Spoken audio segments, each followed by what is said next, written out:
Avec Sofinco, baissez votre consommation d'énergie en lançant vos travaux d'éco-rénovation. Sofinco présente Sud Radio, parlons éco-rénovation. Avec Grégoire Baricot. Et oui, parce que chaque semaine, vous posez vos questions, on y répond. Avec nous, Laurent Permas, vous êtes directeur de Sofinco Éco-Transition. Bonjour Laurent. Bonjour Grégoire. Alors Laurent, cette semaine, on parle de nouveau de travaux, avec cette fois-ci l'isolation des sols. J'en ai un peu marre, Laurent, d'avoir froid aux pieds quand je marche pieds nus chez moi. Ça me saoule. Donc, est-ce que vous pouvez m'éclairer sur la question ? Il fait froid dans les Landes.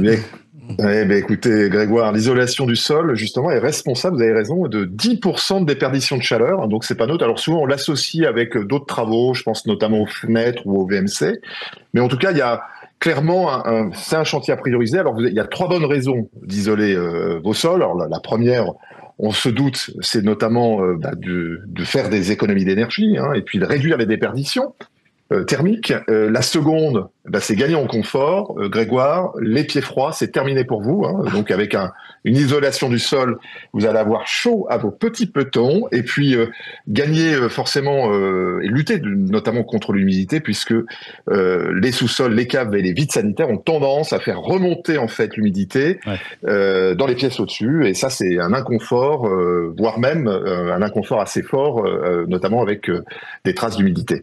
Donc clairement, alors faut se poser plusieurs questions quand même avant de se lancer dans cette belle aventure et trouver notamment la bonne technique, puisque il va falloir se poser cette question de quel type de plancher vous avez.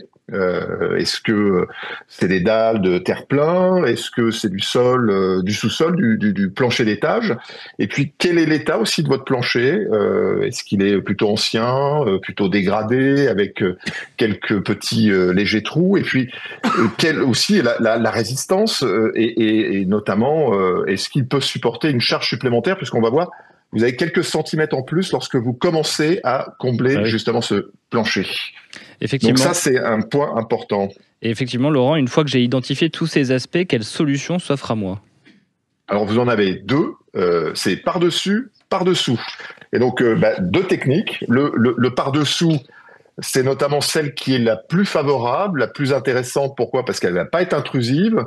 Elle va notamment utiliser tout l'espace que vous avez au travers d'un garage, un vide sanitaire qui est suffisamment haut. Donc, on va poser en fait par-dessous cet isolant.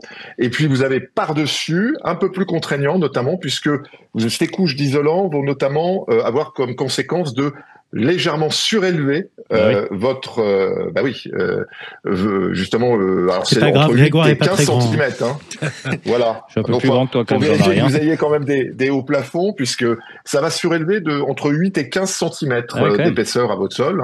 C'est pas neutre. Donc il va falloir aussi peut-être raboter les portes. Vous voyez, donc il y a quand même quelques petits travaux avec cette conséquence de le faire par-dessus. Donc je peux enlever mes talonnettes.